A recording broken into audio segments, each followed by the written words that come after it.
right, we are Okay, live. live. Hey, everybody.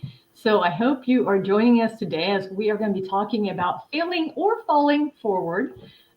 There's kind of two terminologies out there, but we'll get into what that means in just a minute. But real quickly, I'm Maria with Blue Vikings Capital. We have And Beth. I'm Beth with Lifestyle Equities Group and MTN Investment Group. And I am Angie Aki with Ohana Investment Partners.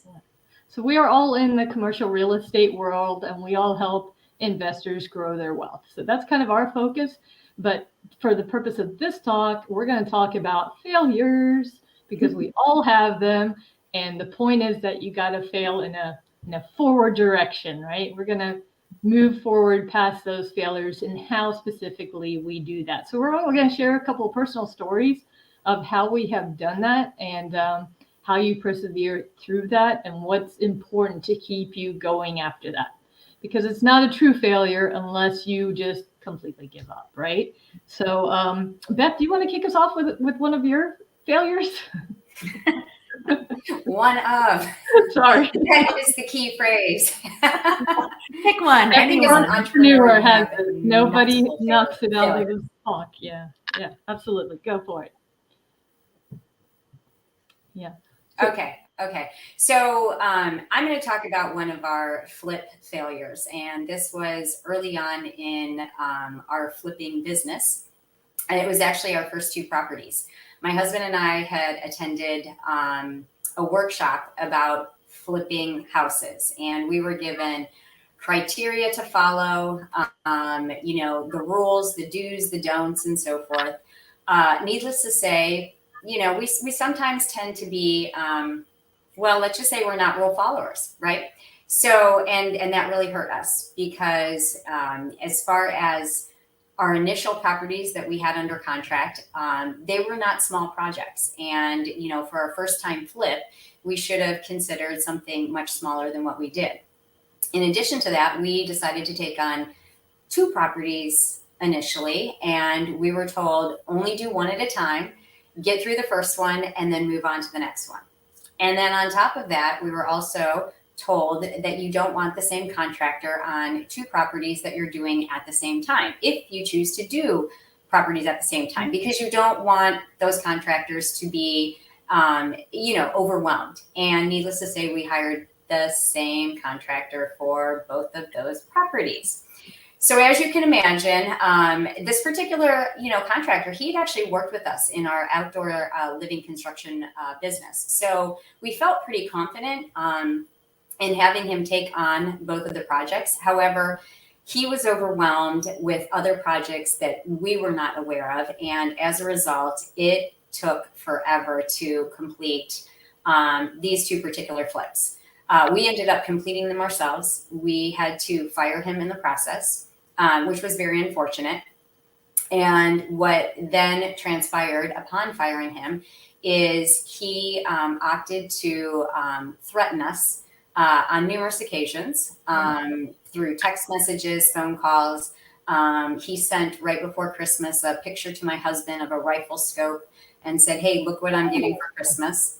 And that resulted in us having to get a restraining order against him. So this was a complete and total horror story from start to finish. We did all the wrong things to begin with. And on top of that, we ended up with a very angry contractor. Needless to say, litigation was involved. My husband had to go before the court system to obtain the restraining order, of which we ended up winning a 5-year restraining order. So that was some good news. But the bottom line is, two houses that should have taken approximately 4 to 5 months, just based on the scope of the renovation, ended up taking both of them over a year.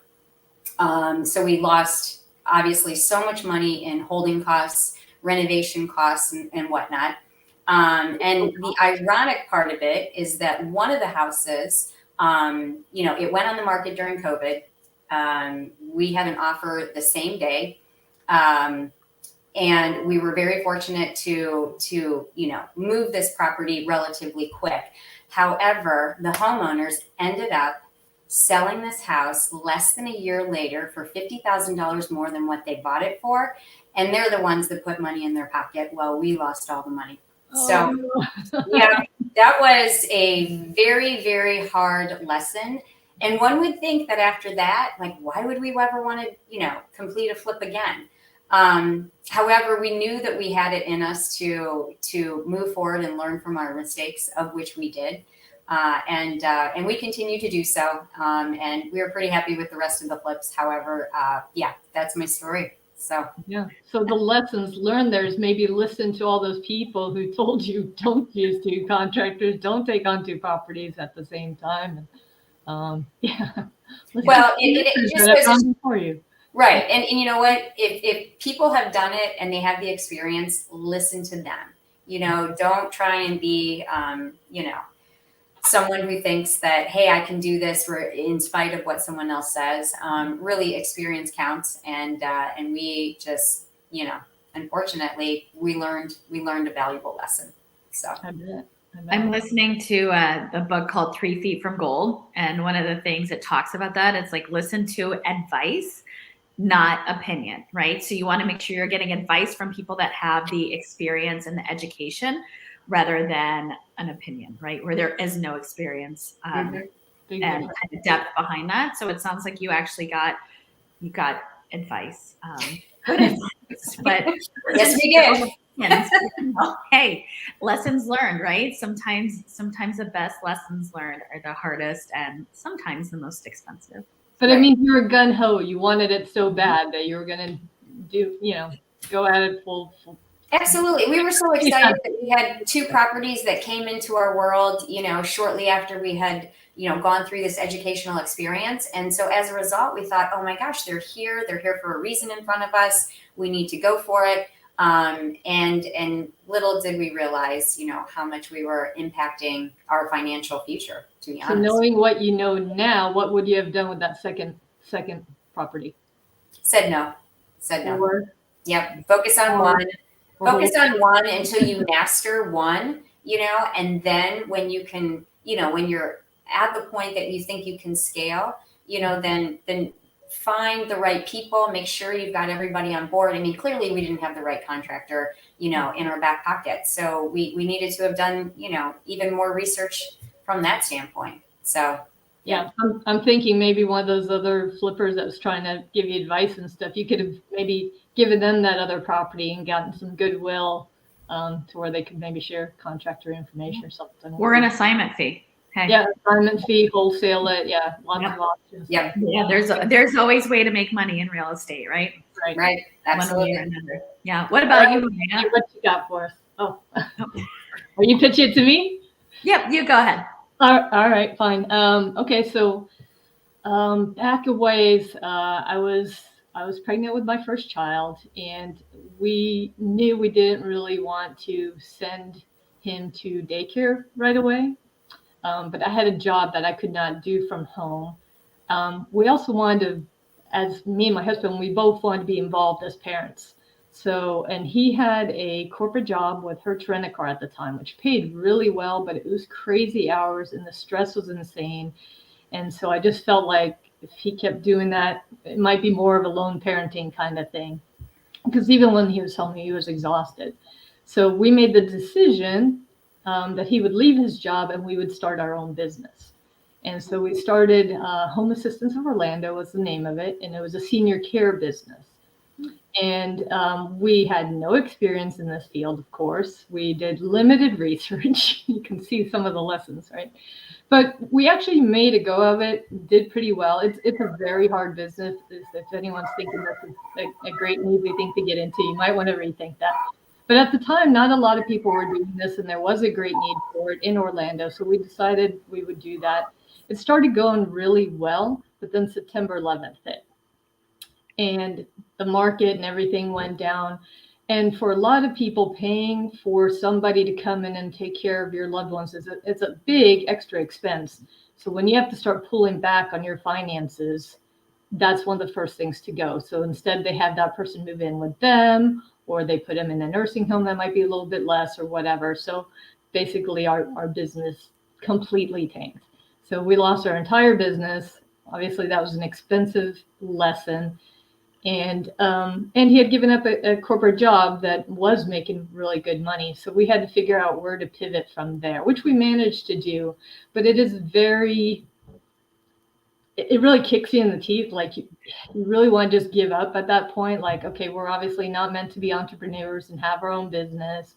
And we had to start from scratch, and you really want to feel like you want to have the victim mentality there, because it wasn't my fault that September 11th happened and the stock market crashed and everybody was pulling back on their finances. You want to blame the whole world. But knowing what I know now and having more successful businesses and having done well in other areas, I know there are ways we could have pivoted. We could have changed our business model. We could have done like assisted living facility or something. There were other things that we could have done within the same business model, partnered with other bigger firms, merged. Sure, there are lots of options that we didn't think of at the time. But yeah, so we just took the financial hit. He ended up going back to a job, but we still end up not having to do daycare for the first 18 months of my son's world, which is great. But he decided not to go back into a stressful environment like that, so we could have more of a home life. So it was still a good pivot, but we definitely learned some things about setting up a business, getting proper coaches and mentoring before you dive in, and really making sure your finances are in order before you go there in case things don't go as planned. Yeah. But what's funny, or ironic, maybe I should say, not so funny, but you guys went on to, like you said, you started other businesses. You guys are successful.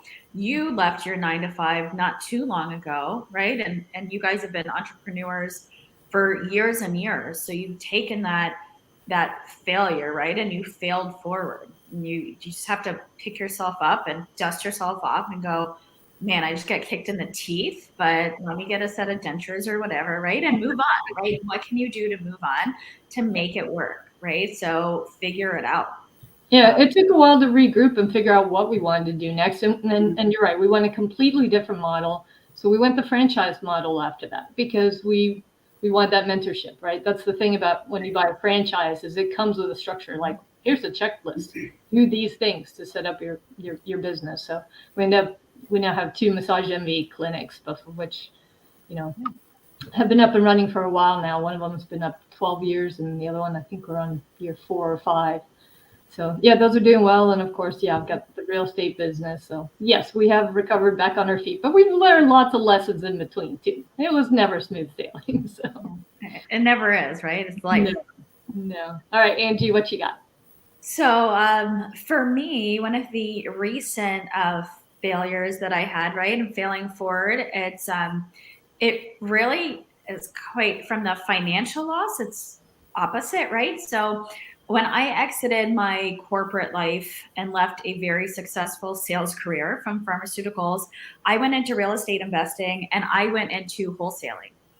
And I'm a big proponent of owning your own dream. So I realized that I didn't want to work in corporate. I wanted to run my own business in real estate investing, but I didn't dig deep enough. And I was reactive to the money I needed. So I wanted to replace this really big salary. And, I've said it before and I'll say it again. I think the fastest path to cash in real estate investing is wholesaling. You can make a lot of money very quickly. It is really an active way to make money in real estate investing. It's high stress. It's very active. There's high overhead. But I jumped into that because I just wanted to replace this income.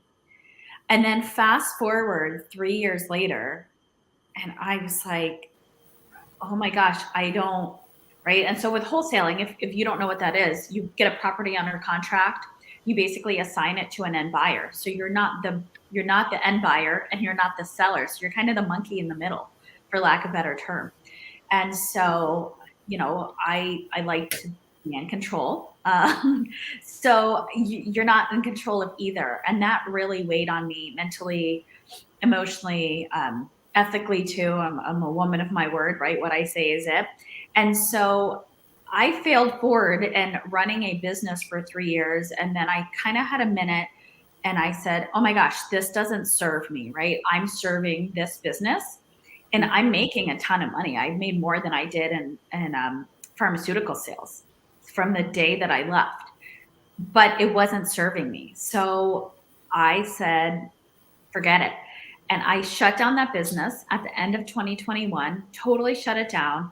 So was really successful, but failed in that I started a business that I didn't like and I didn't want.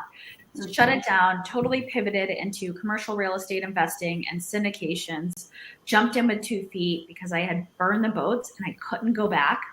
And it's funny, I love how, whatever your beliefs are, God or the universe or whatever, for me, it's God, right? God is like, let me teach you this lesson. And when you don't get it, I'm going to hit you over the head again. Because there was a couple other times that last year where a wholesaling opportunity came up, or a buddy would say, hey, do you want to help wholesale this or whatnot? And I went to do that a couple times, and every time it exploded in my face. It was something like one, there's either someone screaming on the other end of the line, or, whose deal is this? And da-da-da. And it was mayhem. And I went, okay, God, I get it. Right. And so no more wholesaling. And so that was a way that I failed forward. But now I've built a business that I'm absolutely in love with. I am passionate about it. I help people passively invest in real estate. It's what I am meant to do. And I can couple my business with other things as well. I'm helping businesses get ERC funding, right? And I can do that. And it's really fun. It's like being a money fairy, right? So I'm helping people get money, which feels really good.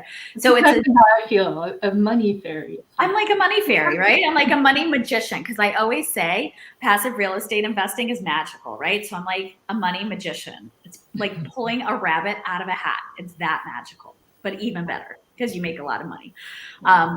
And so I've totally changed my business. So failed forward, but it was worth it. So maybe I lost 3 years, but not really, because I made money and I set up a nest egg to be able to pivot my business. Because anytime you start a business over, you start from the ground up, you have to build up. So very few things do you make money right out of the gate. Oh yeah. Except And whatever you think you're going to need, double it, Right. maybe even triple it, because you're always underestimating. We're, entrepreneurs, I think we are naturally very positive and, glass half full kind of things. But when it comes to estimates on what it's going to take to launch a business, have a little pessimism in there and assume things are going to go wrong, because they will. Yep. I heard gritty faith and gritty facts was something I took away from another book that I read. I'm a big reader, obviously, but that stuck with me because I am sunshine and rainbows all day long. And so, but it was interesting because she said, you can have that gritty faith, but you have to look at the gritty facts and fact check yourself, or have someone else do it if you're not great at it. Yeah, I think that's one thing that I know I've learned over the years. I mean, I've started a catering business, a golf business, a women's fitness studio. Now I'm here with real estate. And we've had, multiple little businesses in between our overarching business that is put the roof over our head and food on the table.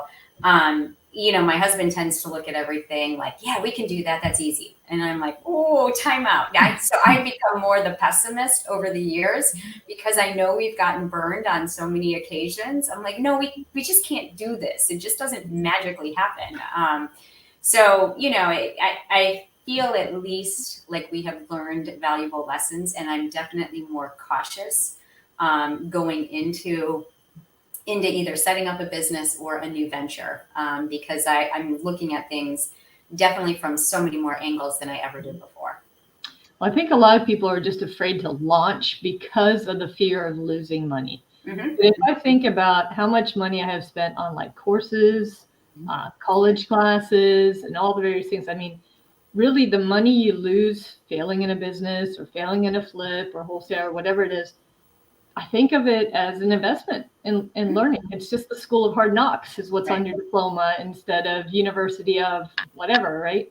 It's people pay for seminars, people pay for mentors, people pay for coaches, and it's usually worth it. I mean, as long as you get good ones, right? So I'm a firm believer of getting that educational component, and sometimes just leaping, get out there and do it. That is your educational component.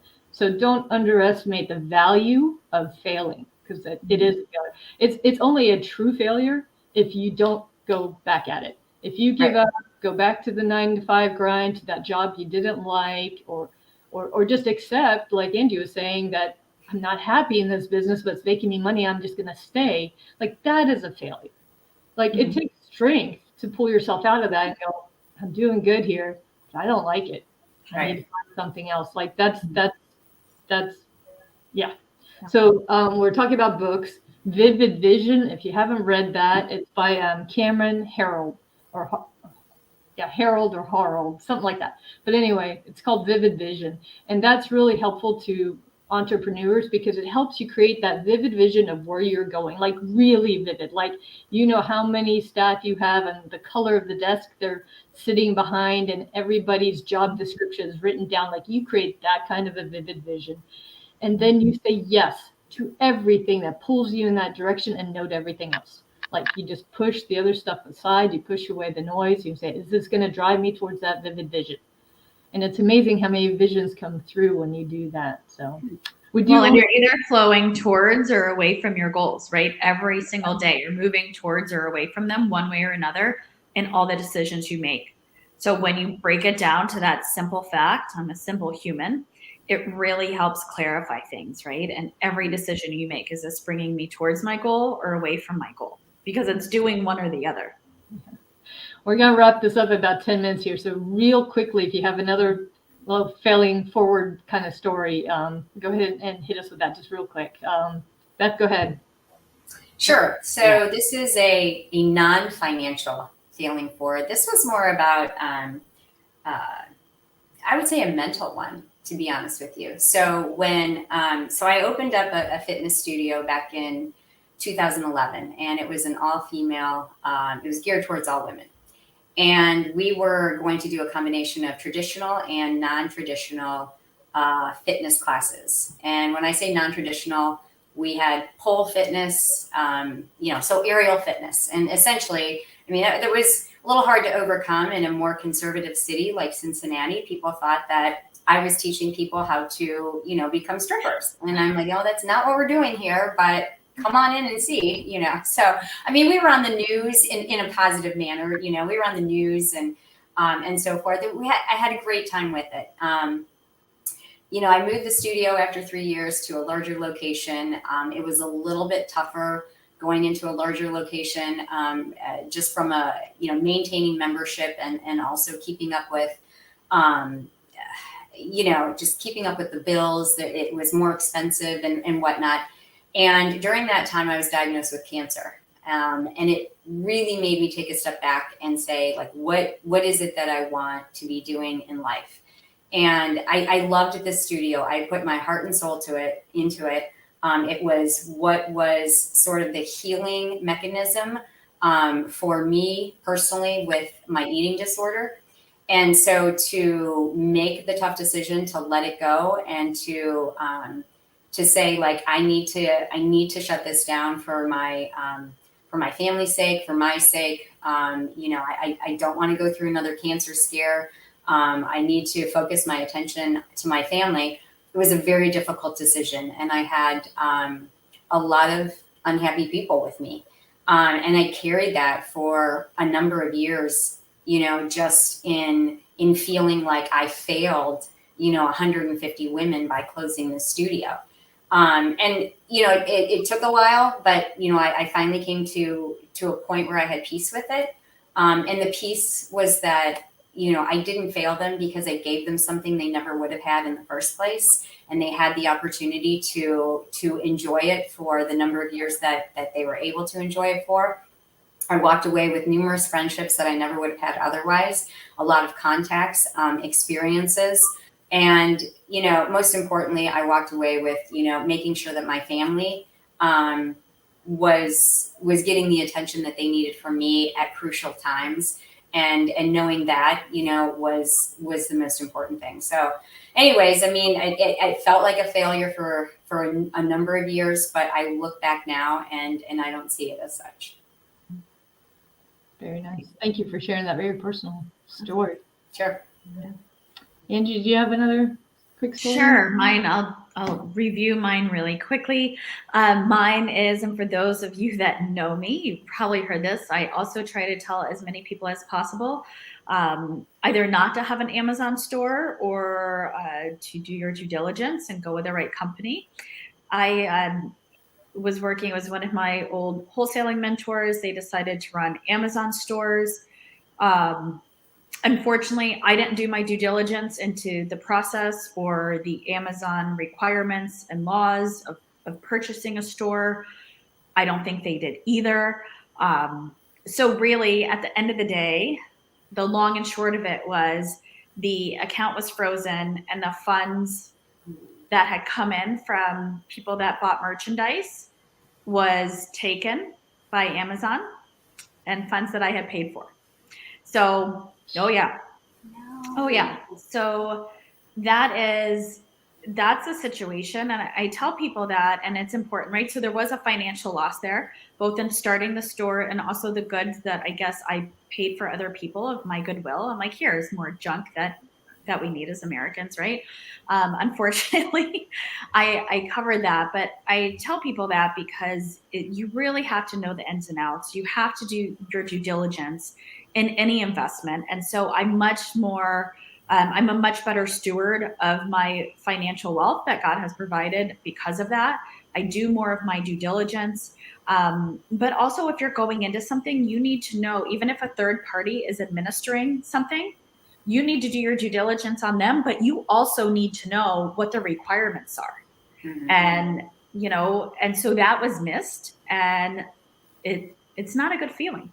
So I tell people, right? And so now I'm like, don't open an Amazon store, or if you do, know what you're doing or have money there to lose, because if they freeze your store, and I know this has happened to a lot of people, they have money and it just vanished.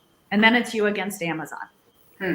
Yeah. So you're not going to win against them. I don't want to go up against Amazon. Yeah. Good luck. No, mm-hmm. Exactly.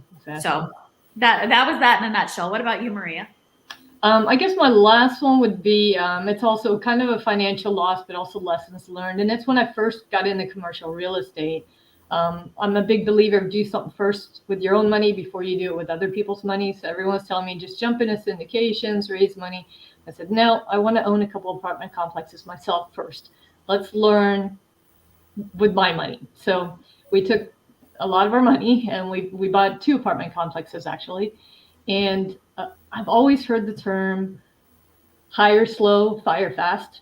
Mm-hmm. That is complicated when it's a property manager that's overseeing all these units. I mean, we had the same property manager on both apartment complexes. So we're talking a lot of units here, and he was failing badly. And I had read all the property management books, of course, but I had never managed that many units on my own. I managed my own single family homes, but never apartment complexes. And I know they're a different beast. So I kept giving him the benefit of the doubt, second chances. At some point, you got to pull the plug. And had I done it sooner, one of those apartment complexes would have sold and cashed out really, really nicely when we just had this up market. And we would have more than, I don't want to say tripled what we put in it, but at least doubled it and then some. But because we had this poor property manager and it took time to get him out of there, get a new person in and straighten out all our financial records, we were not in a position to sell at that top of the market. So the new person that's come in has done a fabulous job, but it is a very painful process to go through to switch out property managers. Mm-hmm. And we tend to avoid pain. Like I knew this was going to hurt. I knew this was going to be difficult. And so I just buried my head in the sand, and you can't do that. You just can't. You have to pull the plug on that much, much faster. And sure enough, that property manager, he walked away. He was pissed off. He wouldn't even turn over the keys. We had to rekey every single door. Yeah. We didn't have all the records. I mean, it was a pain, and I knew it would be, and that's why I had avoided it. But avoiding it did not make it better. So, that was a lesson learned about property management. When it seems to be going wrong, it's probably going wrong even more than you realize, more than you see. So, Yeah. So learn to visit properties very frequently, talk to the tenants. You don't have to let them know you're the owners. Just make conversation. Right. You'll get to, hey, how do you like living here? I'm thinking about, getting a unit here. What do you think? You get some insight. So lessons learned there for sure, but it definitely cost us deeply. But again, it's just a seminar. We're still in the commercial real estate space, and I'm better at it now, and it's a lesson learned. So failing forward. Yeah, I think the overall arching theme is being an entrepreneur is painful sometimes, right? You get kicked in the face, you get thrown in the sand, you may get stomped on, but it's all right. It's a journey that we're to enjoy, and we're gonna fail forward. And a lot of people, especially on social media, no one's sharing their failures, and that's one of the reasons we wanted to do this. It's let's talk about our failures. We're all successful entrepreneurs. Let's talk about our failures. Let's get down and dirty and share that, because if this resonates with one person that sees this, they're like, oh, great, I'm not alone, right? Then it's done its job. Exactly.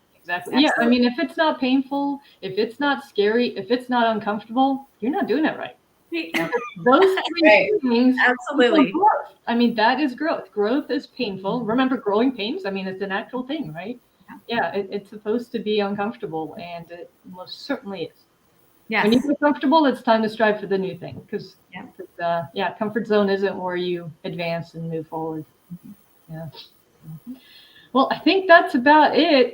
So for you listening, please comment, share your failures with us. We'd love to hear them, as silly as that sounds, but I think it really does resonate with people. And develop that vivid vision of where you want to go, and let that pull you forward even when you have those tough times. But I think that's it for us, everybody. So have a great rest of your week, and thanks for tuning in. Bye, everyone. Bye. Bye-bye.